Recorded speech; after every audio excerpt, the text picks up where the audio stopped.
Pull up a rock and warm yourself. The desert gets cold at night, and it's full of stories that'll chill you even colder. The tales they tell about the West are mostly about men seeking fortunes or justice. But the land doesn't care about a man's fortune and justice. Well, out here, justice is a rare and thirsty beast. Sometimes, if you want it fed, you have to bleed for it yourself. This is a story about a girl who bled. A girl who had everything burned away but her grief. And from those ashes, she forged a new kind of justice, one made of gunpowder and pure and holy spite. Alright, the fire's burning low. Let's travel back to a patch of scorched earth that used to be a home, and witness the birth of a vengeance as hot and unforgiving as the Arizona sun. The Thorn stagecoach stop wasn't much, but it was a universe. It was a single, sturdy building of adobe and timber, a bastion of stubborn life situated on the edge of the vast, indifferent expanse of the Arizona desert. To the weary travelers who passed through, it was a brief, welcome respite, a place for a hot meal, a cool drink of water, and a safe bed for the night. To Eliza Thorne and her father, Jebediah, it was everything. It was their home, their livelihood, their legacy, built with their own hands on a piece of land that Jebediah had claimed and bled for 20 years prior. Jebediah was a man as tough and weathered as the desert landscape, his hands gnarled from a lifetime of hard work, but his eyes, when they looked at his daughter, were full of a fierce, gentle love. Eliza, at 19, was a reflection of her upbringing. She was not a delicate, sheltered flower. She was a desert wildflower, resilient and practical. She could cook a meal for 20 hungry passengers, set a broken leg on a horse, and handle her father's old Winchester with a calm, steady competence that surprised many a rough-edged traveler. Her world was small, but it was whole. It was a world of the rising sun, the smell of coffee and bacon, the rumble of an approaching stagecoach, and the quiet, companionable silence she shared with her father on the porch as they watched the stars blaze to life in the vast, ink-black sky. This small, whole world was shattered by the arrival of a man in a black suit. His name was Mr. Corbin, and he was the face of the future, a representative of the Transcontinental Railroad. He arrived not on a horse, but in a fine, enclosed carriage, an alien object in this world of dust and sweat. He was a man with a polite smile and dead, reptilian eyes. He did not come to negotiate, he came to inform. The railroad was coming through this valley, and their stagecoach stop was situated on the only viable pass. He made Jebediah a generous offer for the land, an offer that was a fraction of its true worth. "This is not just land, Mr. Corbin," Jebediah had said, his voice a low, steady rumble. "This is our home. It is not for sale." Corbin's polite smile had not wavered. "Everything is for sale, Mr. Thorne," he had replied, his voice as smooth and cold as a snake's belly. "It is merely a question of the price. I urge you to reconsider. Progress is a powerful and often unforgiving engine." The threat, delivered with a chilling, civilized grace, had hung in the air long after the fine carriage had disappeared in a cloud of dust. 2 weeks later, the price of their refusal was delivered. They came at night, a dozen of them, their faces hidden by bandanas, their movements swift and professional. They were not common bandits. They were enforcers, the blunt, brutal instruments of Mr. Corbin's progress. They dragged Jebediah from his bed, his sleepy confusion turning to a lion-like rage as he fought to protect his home, his daughter. Eliza, woken by the commotion, grabbed the Winchester, her heart a frantic, hammering bird in her chest. But they were too many. They overwhelmed her father, his roars of defiance ending in a sickening, brutal thud. They dragged his unconscious body outside. Eliza, her mind a white-hot blank of terror and fury, fired the rifle from her bedroom window, her shot taking one of the men in the shoulder. But then they were at her door, splintering it, and a heavy blow to the head sent her crashing into a world of blackness. She awoke to the smell of smoke and the horrifying, dancing light of a fire. The stagecoach stop, her home, her entire universe, was an inferno. She crawled from the house, her head throbbing, her body a canvas of pain. And then she saw him. Her father. They had not just killed him. They had made an example of him. He was hanging from the crossbeam of the great sign that had welcomed travelers for 20 years, a simple rope around his neck, his body a limp, tragic silhouette against the flames of his burning home. Pinned to his chest with a railroad spike was a sign, its letters crudely painted, "Trespasser."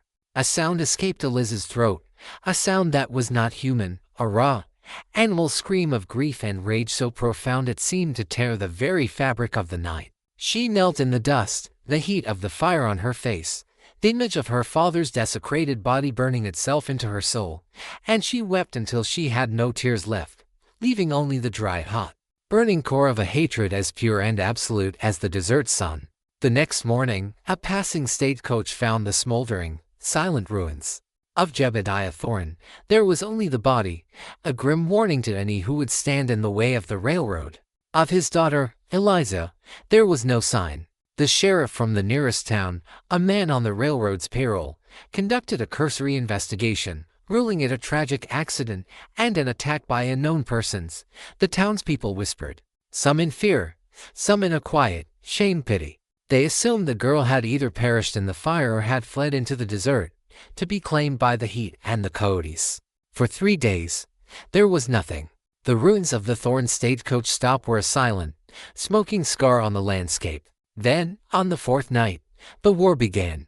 A railroad trestle bridge, a vital and expensive piece of new construction 10 miles up the line, exploded in a ball of fire and splintered wood, the blast heard for miles. The next night, a railroad supply depot was burned to the ground. The night after that, a payroll wagon, carrying the wages for the construction crews, was found abandoned, its guards killed, its strongbox empty, and a single, crudely painted word scrawled in blood on the side of the wagon, Thorne. The girl from the stagecoach stop had not died. She had been reborn. The gentle, practical girl was gone, consumed in the same fire that had taken her home and her father. From those ashes, a new entity had emerged. A ghost? A phantom of vengeance, armed with her father's rifle, a newfound and terrifying expertise with dynamite, and a hatred that was as cold and patient as the grave. Eliza Thorne was gone. In her place was a reckoning, and her name was Dust and Vengeance.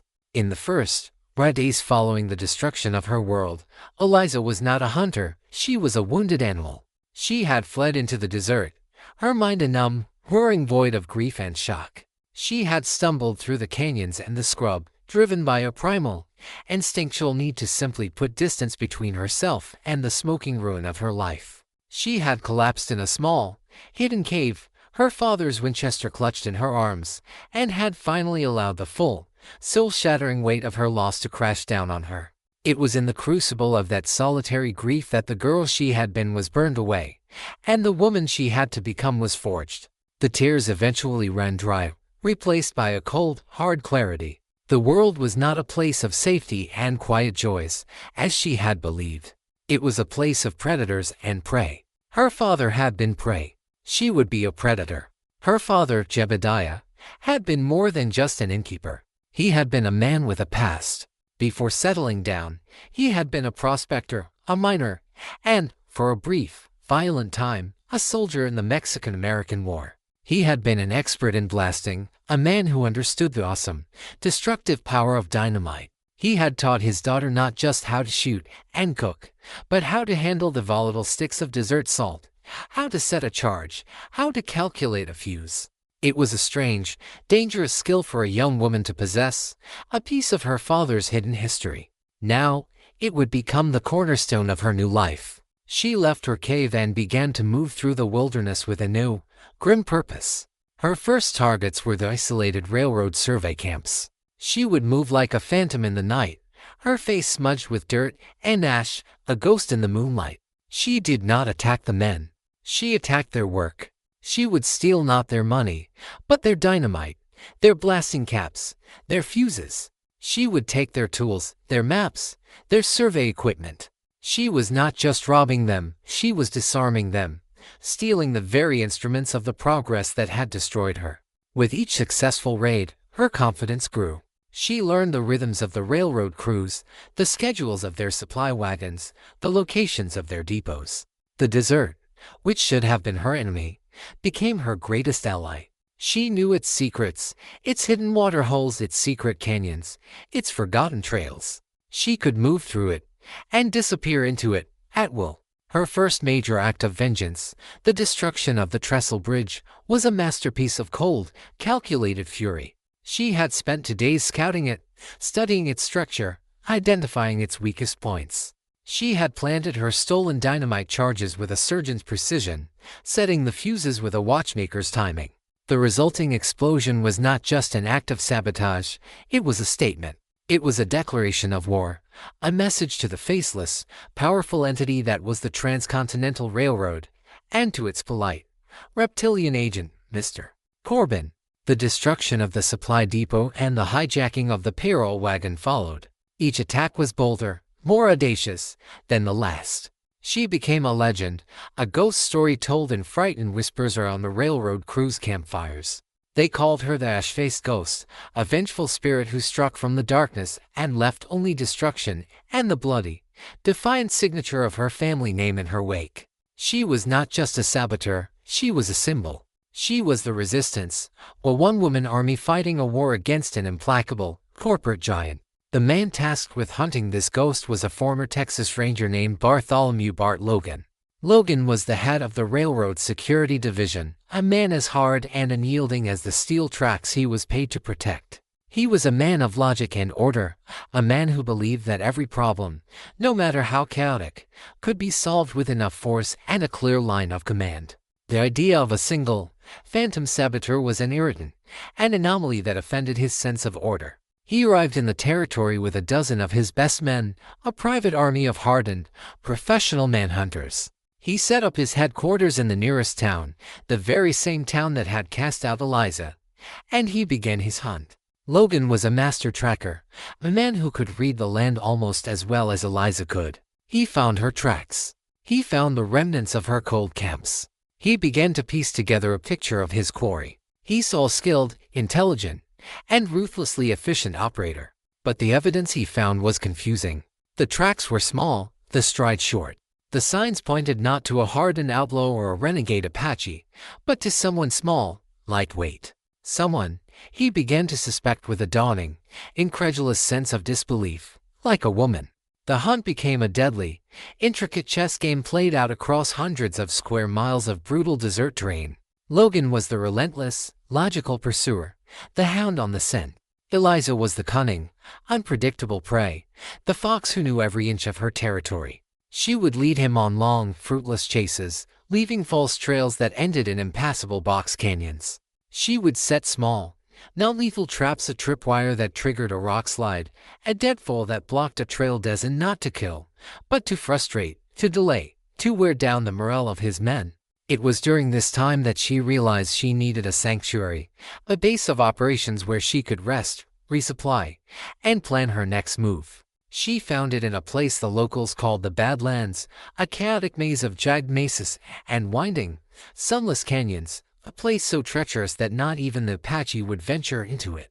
And in the heart of this maze, she found a small, hidden community of outcasts, a ghost town of people who, like her, were running from the law, from the railroad, from the modern world. They were miners who had been cheated out of their claims, farmers who had been driven off their land, deserters from the army. They were a tribe of the dispossessed.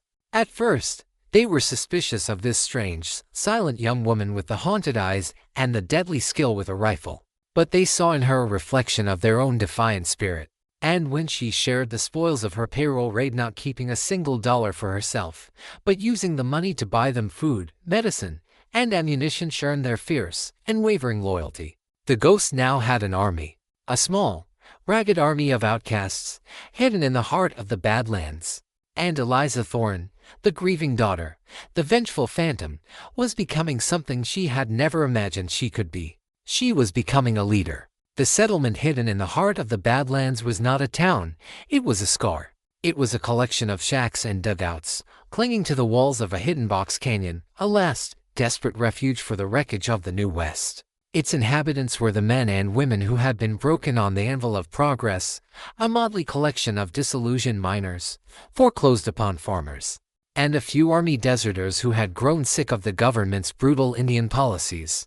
They were a community of ghosts, haunted by the lives they had lost, and their unofficial leader was a man named Silas, a former preacher who had lost his faith but not his compassion.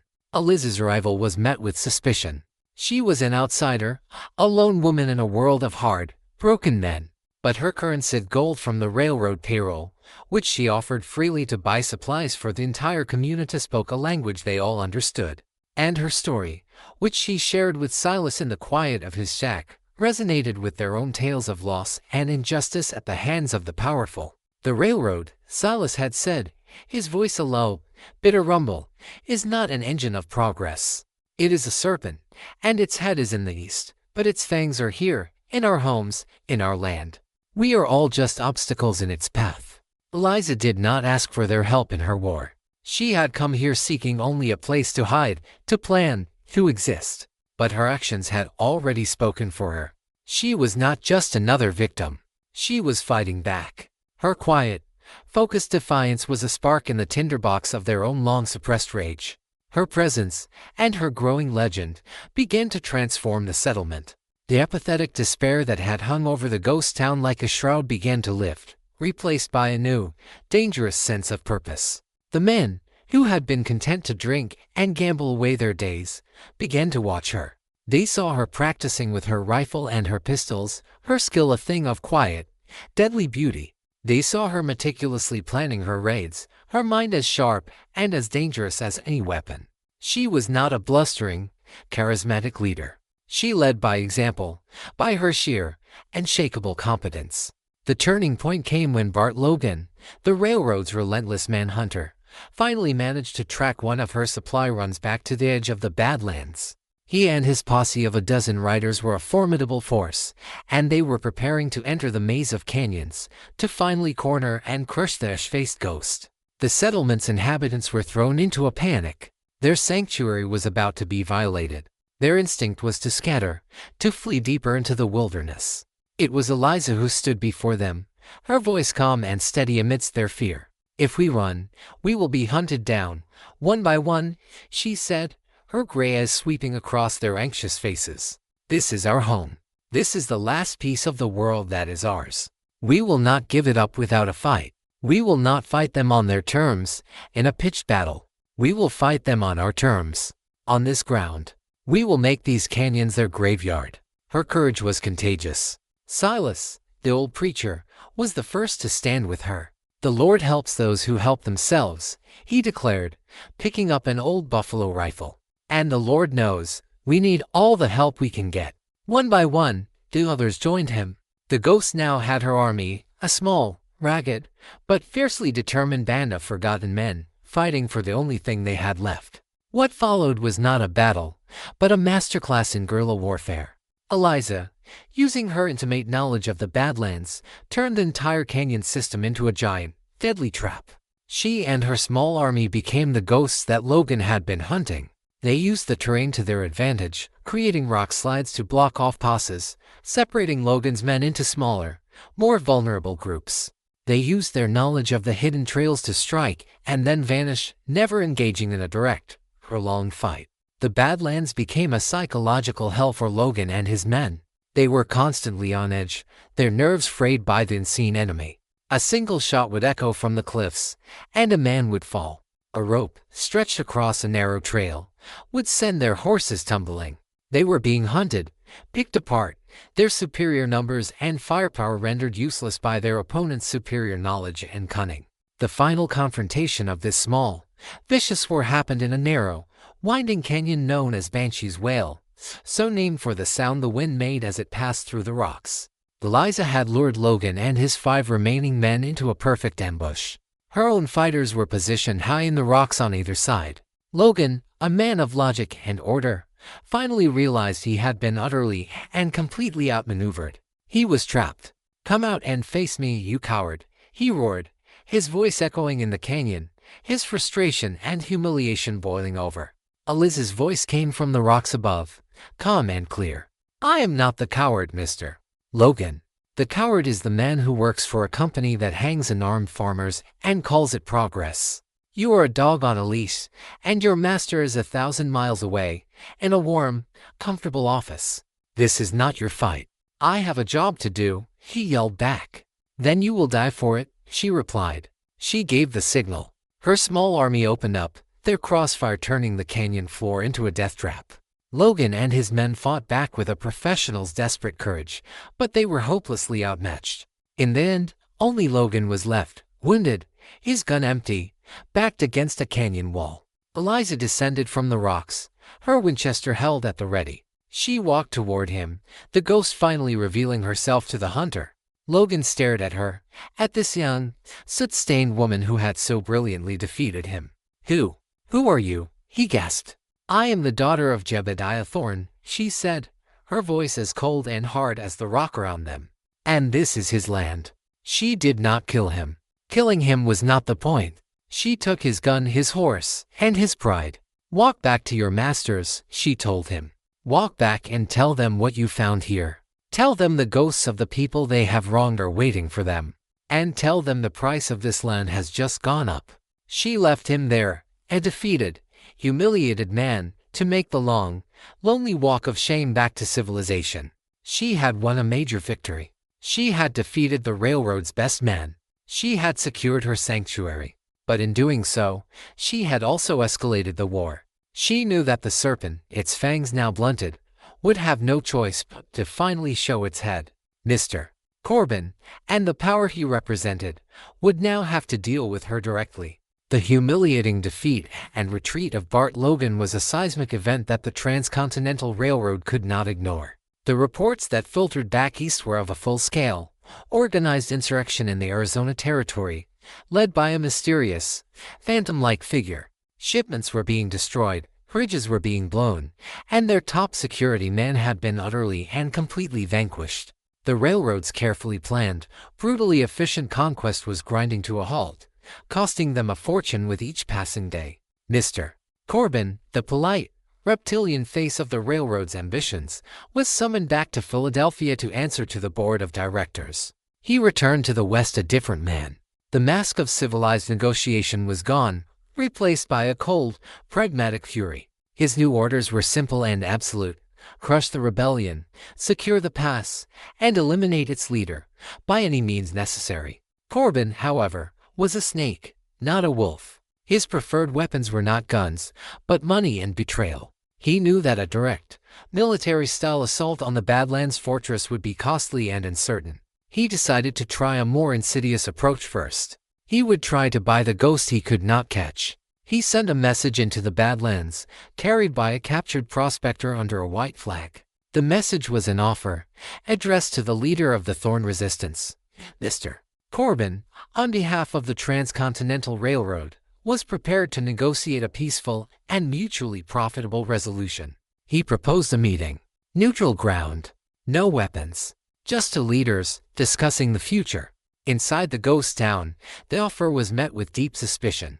"It's a trap," Silas, the ex-preacher, declared, his voice a low growl. "He'll have a dozen riflemen hidden in the rocks." "Of course it's a trap," Eliza replied, her stormy gray eyes thoughtful as she studied the elegantly scripted letter. "But it's a trap of a different kind. He is not trying to kill me. Not yet. He is trying to understand me. And he is trying to buy me." A man like Corbin believes that every person has a price. He is about to learn that some debts cannot be paid in gold. She agreed to the meeting. She chose the location, the ruins of her family's stagecoach stop. It was a place of ghosts, a piece of scorched, haunted ground that held a deep, personal meaning for her, and, she suspected, no tactical value for him. She rode to the meeting alone, against the vehement protests of her followers. She wore her simple, practical buckskins, her father's Winchester in its scabbard on her horse. As she approached the ruins, she saw Corbin, waiting for her by the single, hanging crossbeam from which her father's body had hung. He was alone, as promised, standing beside his fine, black carriage. "Miss Thorne," Corbin said, his voice as smooth as polished stone. "I must admit, you are not what I expected." He looked her up and down, his gaze a mixture of professional appraisal and a faint, condescending surprise. "And you are exactly what I expected, Mr. Corbin," she replied, her own voice cold and level. She dismounted, leaving the Winchester with her horse, and walked toward him, stopping a respectful but safe distance away. "I have come to offer you a future," Corbin said, getting straight to the point. The railroad is not an evil entity, despite your destructive protests. It is an engine of progress, of civilization. It is the future. You cannot stop it, but you can profit from it. He laid out his offer. The railroad was prepared to pay her a staggering sum of money for her father's land and for a permanent cessation of hostilities. It was a fortune, enough to allow her to disappear, to start a new life anywhere in the world, a life of luxury and ease. They would also grant a full and complete amnesty to her and all of her followers. All we require, he concluded, his polite smile back in place, is your cooperation. Your father was a stubborn man who stood in the way of history. You, I can see, are a pragmatist. Eliza listened, her face an unreadable mask. She looked at the ruins of her home, at the place in the dust where she had knelt, and screamed her grief into the night. She looked at the crossbeam where her father had hung. Then she looked back at Corbin. You speak of the future, Mr. Corbin, she said, her voice quiet but vibrating with a controlled intensity. Let us speak of the past. Let us speak of my father, a man who built his life with his own hands. Let us speak of the men you sent to murder him, to burn his home, to hang his body from that beam like a piece of meat. Corbin's smile faltered for a fraction of a second. That was a regrettable, but necessary, business decision, he said, his voice losing some of its smoothness. An unfortunate consequence of Mr. Thorne's refusal to be reasonable. There is nothing reasonable about murder, Eliza replied. And there is no price you can pay that will buy back my father's life. Or my forgiveness. She took a step closer, her gray eyes burning with a light that made the powerful man take an involuntary step back. You think you can buy my land with your blood money? This land is not for sale. It was paid for. It was paid for with the sweat of my father and the ash of my home. You want to talk about price? The price of this land is your life, and the lives of every man you sent to do your dirty work. That is my counteroffer.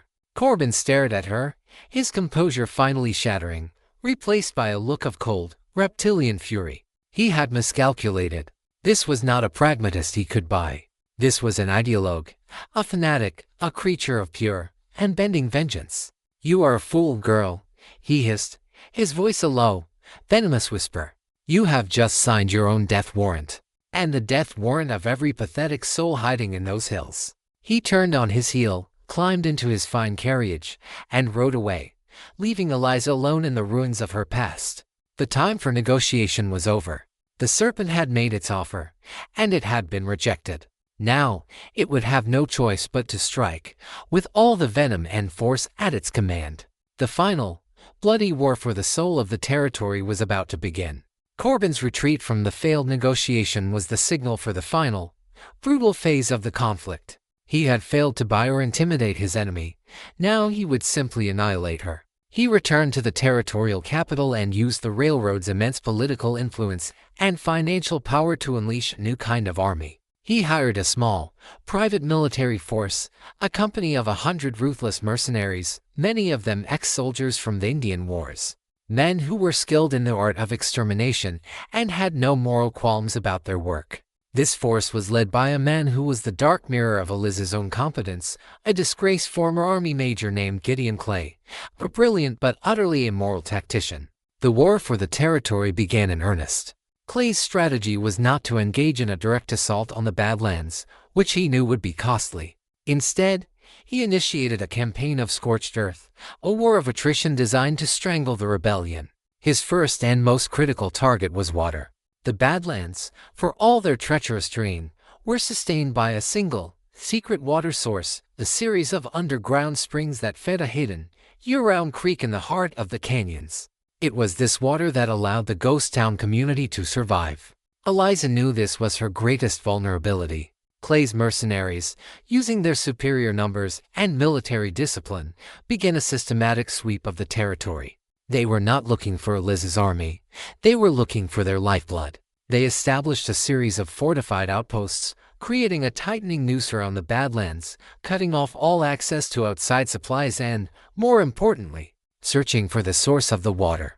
The conflict became a desperate, high-stakes game of hide-and-seek. Eliza and her small band of fighters were forced to become true ghosts, constantly moving, harassing Clay's patrols trying to slow his inexorable advance. The Badlands became a brutal, bloody battleground. Small, vicious skirmishes erupted daily in the canyons and on the mesas. Eliza's forces, with their superior knowledge of the terrain, inflicted heavy casualties on the mercenaries, but they were also taking losses. The constant fighting, the lack of supplies, and the ever-present threat of discovery were taking their toll. The emotional and psychological strain on Eliza was immense. She was no longer just a vengeful daughter, she was a general, responsible for the lives of the men and women who had put their faith in her. Every casualty, every fallen member of her small community, was a weight on her soul. The cold, pure fire of her initial vengeance was now tempered by the heavy, complicated burden of command. She was fighting not just for her own past, but for their collective future, and the cost was being paid in the blood of her friends. The turning point came when Clay, through a combination of relentless patrolling and sheer luck, finally discovered the location of the hidden creek. He did not launch a direct assault. He did something far more devastating. He brought in a team of engineers and, under the protection of his main force, they began to construct a dam. A massive earth and rock structure designed to cut off the water and literally thrust the rebellion into submission. Eliza knew this was the endgame. If that dam was completed, her sanctuary would become a tomb. Her community, her army, would be finished. She had no choice. She had to abandon her guerrilla tactics. She had to risk everything in one final, desperate, all-out assault on the dam site. The night before the planned attack, a profound sense of doom hung over the ghost town. They were outnumbered, outgunned, and they were about to attack a fortified military position. The odds were impossible. That night, as she sat alone by a small fire, cleaning her father's Winchester, Silas, the ex-preacher, came to her. The good book says, "Yea, though I walk through the valley of the shadow of death, I will fear no evil," he said, his voice a low, steady rumble. "We are in that valley now, Eliza." "I am not afraid of dying, Silas," she replied, her voice quiet. "I am afraid of failing them." She looked around at the small, sleeping camp, at the faces of the people who had trusted her with their lives. "You have not failed them," he said. "You have given them back something they had lost long ago. You have given them back their spirit. Whatever happens tomorrow, you have already won the only battle that truly matters." As dawn broke, casting its first, pale light on the jagged peaks of the Badlands, Eliza Thorne led her small, ragged army of ghosts out for their final, desperate battle. She was no longer just a daughter seeking vengeance. She was a leader, a protector, a symbol of a fierce and bending will to be free. She was riding into the valley of the shadow of death, and she was not afraid. The site of Gideon Clay's dam was a scene of industrial, military precision carved into the heart of the wilderness. It was a hive of activity, with 100 mercenaries and engineers working under harsh arc lights that cast long, dancing shadows, turning the night into a grotesque, artificial day. The half-finished dam was a formidable structure of earth and timber, and the camp was protected by a series of fortified machine gun nests and disciplined patrols. A direct assault, as Eliza knew, would be a suicidal act of sheer butchery. Her plan, therefore, was not to assault the fortress, but to turn its own strengths into weaknesses. Her army of outcasts, numbering no more than 30 fighters, was a pathetic force by military standards. But they possessed an advantage that Clay could not comprehend. They were fighting for their homes, and they were led by a woman who thought like a force of nature. The attack began not with a volley of gunfire, but with a series of silent, coordinated strikes on the periphery. Eliza had divided her forces into 3 small teams. The first team, led by Silas, a surprisingly effective and ruthless commander, had the task of neutralizing the outlying sentries and, more importantly, capturing the camp's main supply of dynamite, which was being stored in a lightly guarded tent away from the main camp. The second team, composed of her best and stealthiest trackers, had a more insidious mission. They were to create a diversion, a massive and terrifying illusion. They moved through the hills surrounding the dam site, setting a series of small, smoky fires, creating the impression that a much larger force was surrounding the entire valley. They used captured military bugles to sound contradictory calls, adding to the confusion. While these 2 teams were creating chaos on the outside, Eliza led the third, and smallest, team on the most dangerous mission of all. She and 5 of her best fighters were going to infiltrate the camp itself. Their target was not the men, but the dam's central sluice gate, the mechanism that controlled the flow of the creek. They moved like spirits in the darkness, using the very shadows cast by the work lights as their cover. The chaos created by the fires and the bugle calls had drawn the attention of the patrols, allowing them to slip through the perimeter undetected. They reached the base of the massive dam, a wall of earth and timber looming over them. The fight at the sluice gate was a brutal, close-quarters affair. The guards were caught by surprise, but they were professional soldiers, and they fought with a desperate courage. The fight was a whirlwind of knives, rifle butts, and muffled gunshots. Eliza fought with a cold, detached fury, her father's Colt speaking in a deadly, rhythmic whisper. She was not a brawler, she was a surgeon, her movements precise, her shots economical. They took the sluice gate, but at a terrible cost. 2 of her men were killed, and another was gravely wounded. But they had achieved their objective. As Ben, the blacksmith, used a massive crowbar to pry the gears of the gate mechanism open, Silas's team achieved theirs. They had captured the dynamite. What happened next was an act of terrible, beautiful, and desperate improvisation. Instead of trying to blow up the dam, a futile gesture, Eliza had a new, more terrifying idea. Silas's men did not bring the dynamite to her. They took it upstream. As Ben finally forced the sluice gate open, and the full, pent-up force of the creek surged through, Silas's men began to throw the lit sticks of dynamite, not at the dam, but into the surging water itself. The result was a cataclysm. The creek, now a raging torrent, became a river of fire and concussive force. The dynamite, carried by the current, exploded all along the length of the narrow canyon, creating a series of devastating underwater shockwaves. The explosions tore at the foundations of the half-finished dam, not with a single, massive blast, but with 100 smaller, relentless ones. The earth and timber structure, which had been designed to withstand the steady pressure of water, could not withstand the violent, explosive force from below. With a great, groaning, tearing sound, the dam did not just break, it disintegrated. A massive wall of water, fire, and debris surged down the canyon, sweeping through the mercenary camp with the force of a tidal wave.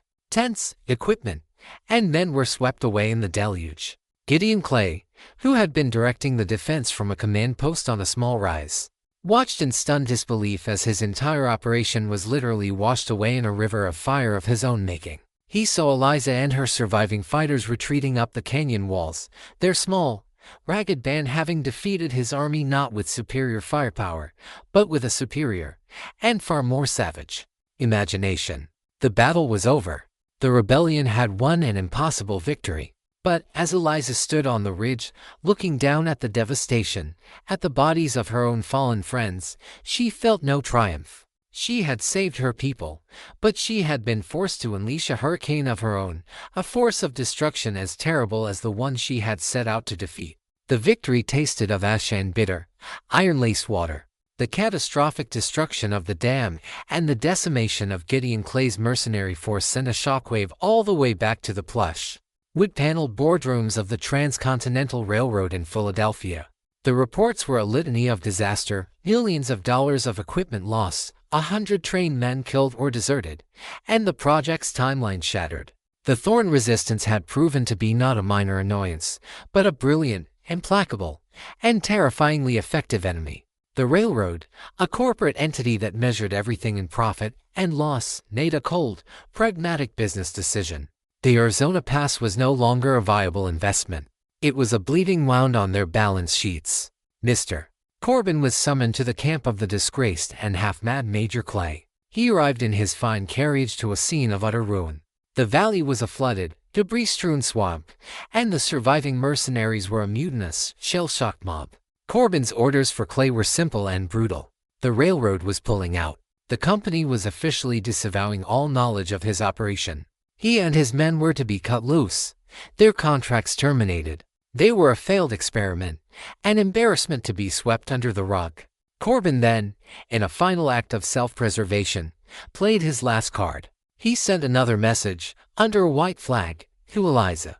It was not an offer of negotiation. It was an offer of betrayal. In exchange for safe passage out of the territory for himself, He was prepared to give her the one thing she had sought from the very beginning, the names and locations of the 5 men who had been the boots on the ground in the murder of her family, the men he had personally hired to carry out the attack. He was offering her the foot soldiers in exchange for the general. The offer was a poisoned chalice, and Eliza knew it.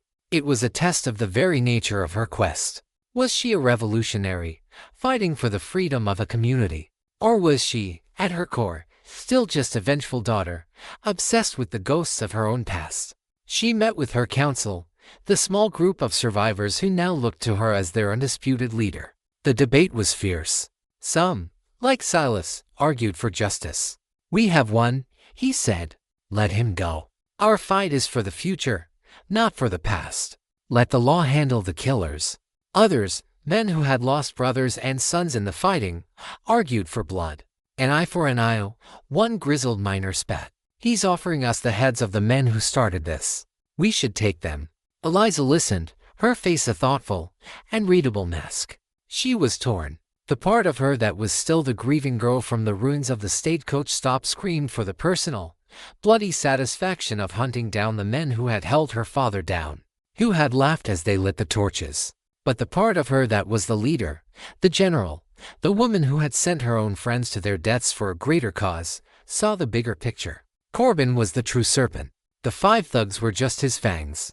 Letting Corbin escape, to slither back to the east and continue his corporate predation elsewhere, felt like a hollow victory.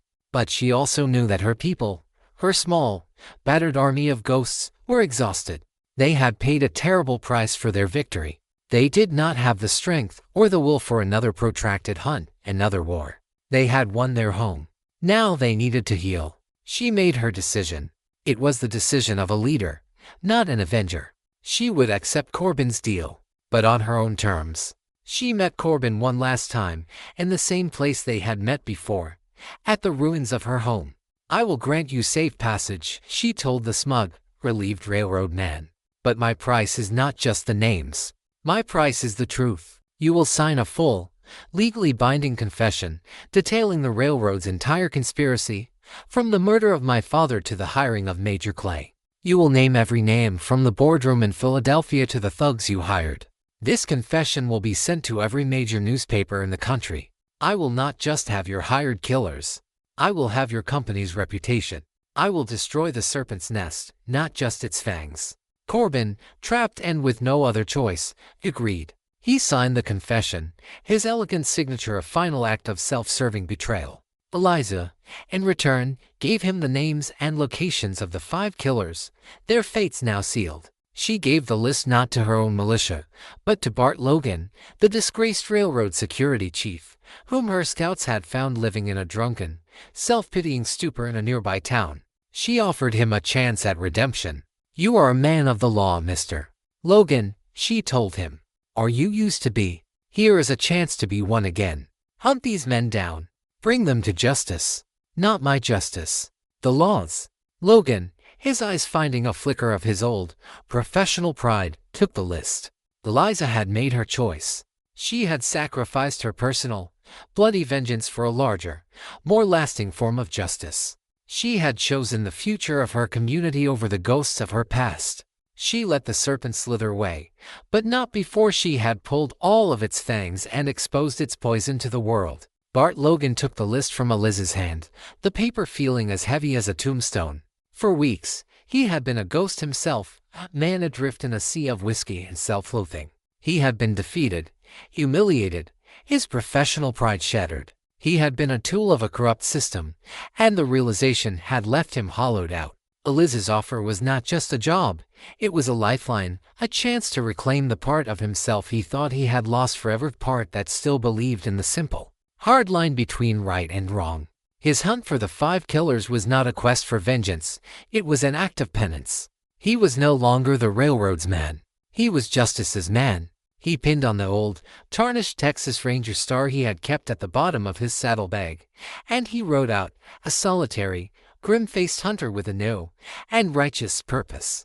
The story of his hunt is a separate, brutal tale in itself. He tracked the 5 men across 3 territories. They had scattered like rats from a sinking ship after Corbin's betrayal, believing themselves safe.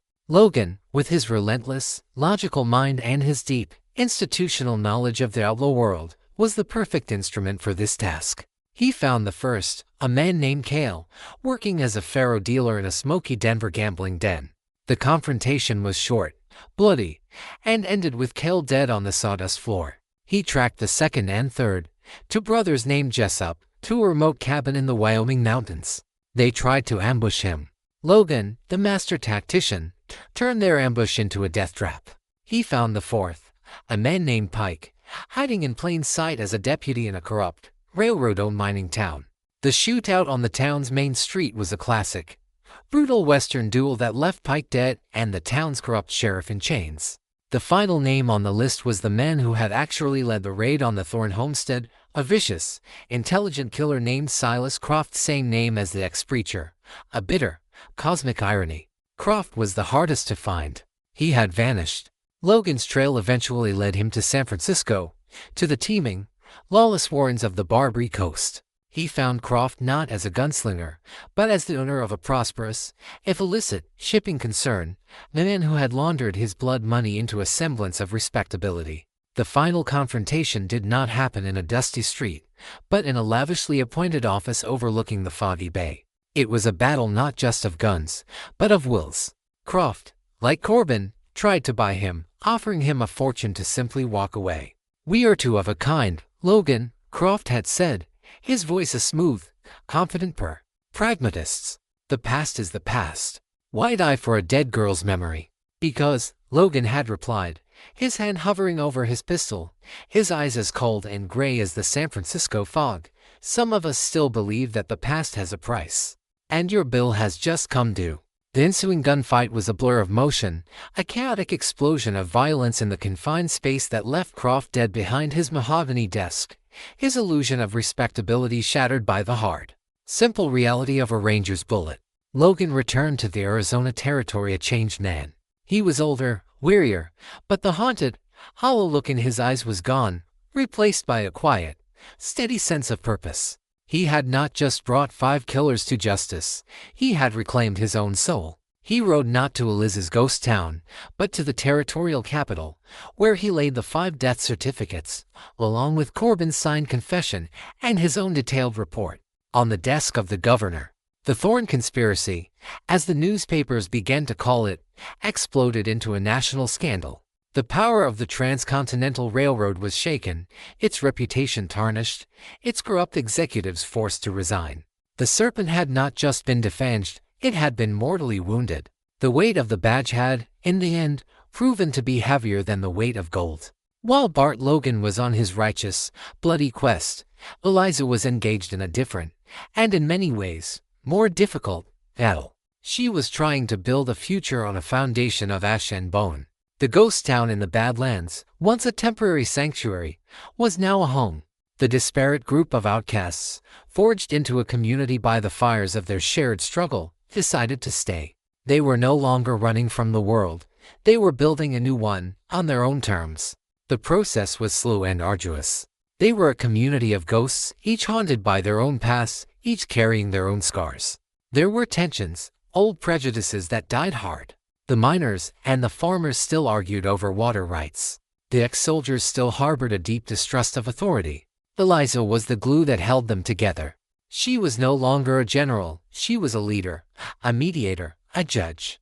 She used the same fierce intelligence and unwavering integrity that had served her in war to now serve the cause of peace. She helped them draft a simple set of laws, a community charter based not on punishment, but on mutual responsibility. She arbitrated disputes with a fairness that earned her the respect of all factions. Her greatest challenge was internal. The fire of her vengeance, which had been the driving force of her life for 5 years, was gone. And in its place was a quiet, aching void. She had won. She had achieved a justice far greater than the one she had set out to find. But she was a warrior without a war, a hunter without a prey. She had to learn not just how to build a town, but how to rebuild herself. She found her new purpose not in leading, but in teaching. She reopened her forge, but she was not just shaping steel anymore, she was shaping lives. She took on apprentices, teaching the younger members of the community the skills of her trade, passing on the legacy of her father. She found a deep, quiet satisfaction in the act of creation, and taking raw and formed iron and shaping it into something useful, something beautiful, something strong. She also began to build a bridge back to the world they had all abandoned. Using the information from Corbin's confession, she worked with a network of honest lawyers in the East to help her people reclaim what had been stolen from them. She helped the miners file legal claims against the corrupt companies that had cheated them.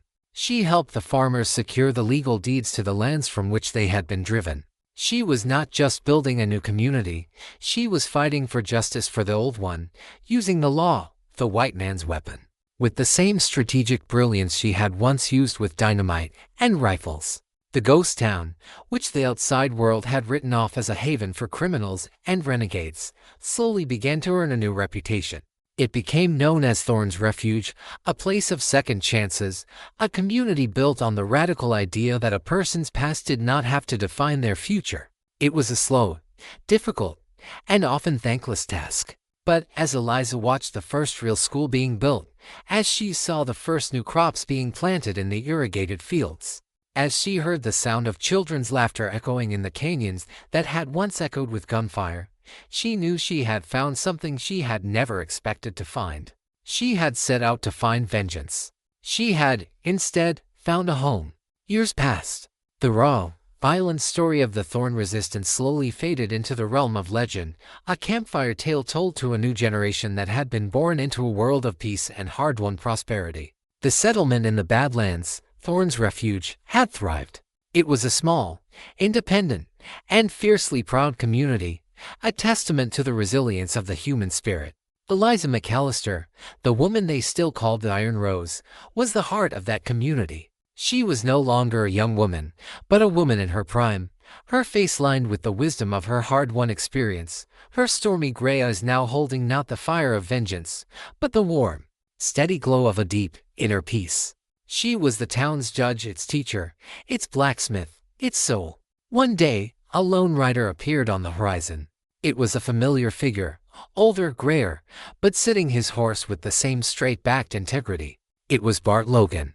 He had retired from the Rangers, his work done. He had spent years wandering, a man like her, who had been defined by a war and was now trying to find his place in the peace that followed. His trail, inevitably, had led him back to her. He did not come with a proposition or a plea. He came with a simple, quiet request. He was looking for a place to set down his guns, a place to be a man instead of just a lawman. He stayed. He and Eliza, two old soldiers from a forgotten war, found in each other a quiet, comfortable companionship. Theirs was not a fiery, youthful romance. It was a partnership, a bond forged in a shared understanding of the cost of violence and the precious, fragile nature of peace. The final scene of the story finds Eliza not in her forge, but on the porch of a small, sturdy house she has built with her own hands. She is sitting in a rocking chair, a book in her lap. The sun is setting, painting the jagged peaks of the Badlands in shades of gold and rose. Bart Logan is sitting beside her, not speaking, just sharing the comfortable silence. From the town below, she can hear the sounds of life, the ringing of the blacksmith's anvil, now wielded by one of her young apprentices, the laughter of children playing in the schoolyard, the soft, gentle melody of a guitar being played in the saloon. She looks down at her hands. They are still the hands of a blacksmith, strong and calloused. But they are also the hands that hold a book, that can comfort a child, that can rest gently in the hand of a friend. She is no longer a woman of tea and lace, nor is she just a creature of dust, steel, and gunfire. She is both. She is the rose, with her capacity for beauty and compassion. And she is the iron, with her unbreakable strength and resilience. The fire had not destroyed one to create the other. It had fused them together, creating something new, something whole. She had lost a home and a family, and in her quest to avenge them, she had found a new home and a new family, a family forged not by blood, but by a shared struggle and a shared hope. The ghost of vengeance was finally, truly at rest. And in the heart of the wild, beautiful desert, the Iron Rose, in all her complex, contradictory, and magnificent glory, was finally, peacefully, In bloom.